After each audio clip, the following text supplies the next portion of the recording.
In the news this week, State Treasurer is confident that WA will get a better GST share. Perth Zoo was awarded for their outstanding efforts to accommodate disability citizens. And legendary Star Trek actor Leonard Nimoy has passed away. This is the Evening News with Ivan Leung and Danielle Staniskov. Good evening. Do not panic. That's the message Treasurer McErlain is preaching to West Australians during a business forum. Despite the budget deficit, the slowdown of the mining sector and the loss of the state's AAA credit rating, the Treasurer said there will be no tax increase.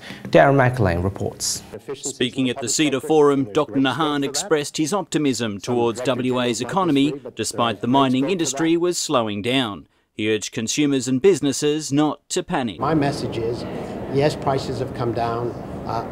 However, we have a huge increase in productive assets. We have the lowest cost producers in the world. We have a large capital works program, and we have a diverse economy that can pick up the slack created by the mining sector.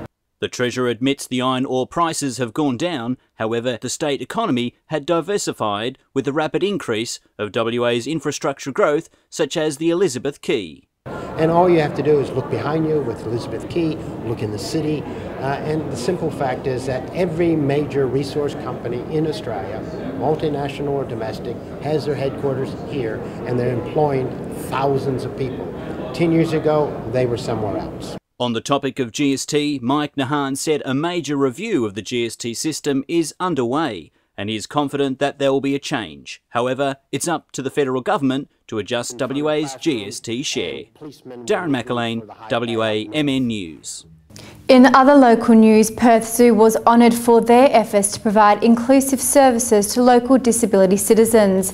The Companion Card Affiliate Award was presented to the zoo by Disability Services Minister Helene Morton. Danielle Edwards was there. The Companion Card Affiliate Award of the Year has been given to Perth Zoo. Disability Services Minister Helene Morton presented the award to Perth Zoo for their spectacular service to people with a disability as well as their families and carers. They have a range of areas like disabled parking, ensuring that people are aware of sections of the zoo that are accessible, making sure that people are inclusive through their various mechanisms.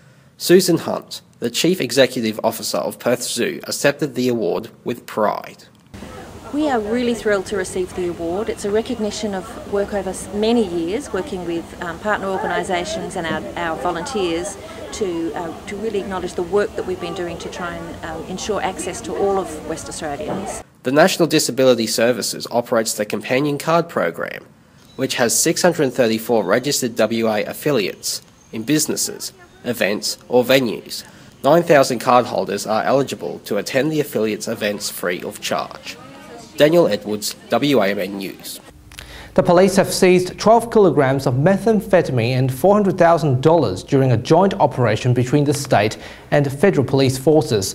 Operation Waterfall began in December after the authorities were tipped off by Hong Kong police about the international drug trafficking network.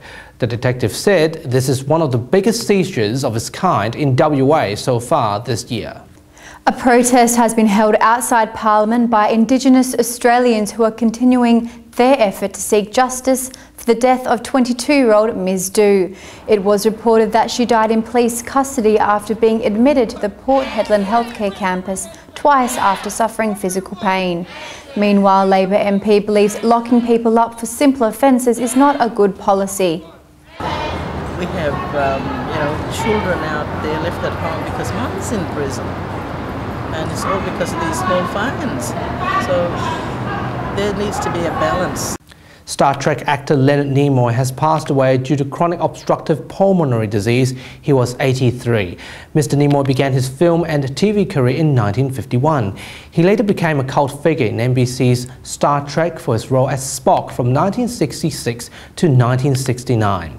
And on our Question of the Week segment, we ask, what are some of your favourite Leonard Nimoy quotes on film or television? You're welcome to participate in the discussion by putting your response on our WAMN News Facebook page. The relationship between the US and Cuba continues to improve, and there are signs that the US embassy might be reopened in the next couple of weeks. The countries have begun their second round of talks, with Cuban President Raul Castro wanting US to remove his nation from the terrorism sponsor country list. The relationship between the United States and Cuba deteriorated during the Cold War and the Cuban Missile Crisis in 1962. And those are the top stories of the week. You can read the latest news on our website. Thanks for joining us. We'll see you again next week. Good evening.